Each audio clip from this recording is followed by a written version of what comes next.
Rizky, warga Megang Sakti, memanfaatkan perayaan Hari Kemerdekaan Republik Indonesia pada 17 Agustus dengan menjual bendera di pinggir jalan poros Kecamatan Tugu Mulyo, Kabupaten Musirawas.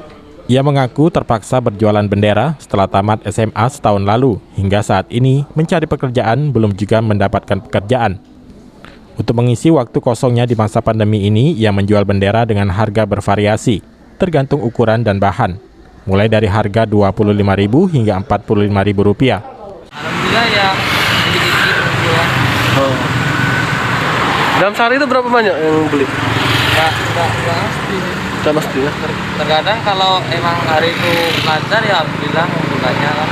Kita jual berapa harga ini? Seperti ini. Kalau yang ini 30 bisa kurang ya kan.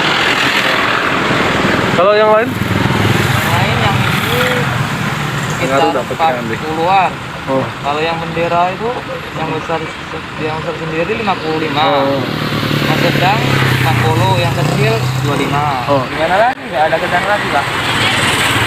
Jadi susah nyari pekerjaan sama? Kita kan udah keliling sana sini, nggak ada lowongan buat kerja kan. Jadi ya ada yang lain ya kerja ini ya. Ia berharap kepada pemerintah agar dapat memberikan lapangan pekerjaan baginya, karena mengingat semenjak pandemi, ia sulit mencari pekerjaan. Adi Arianza, PAL TV.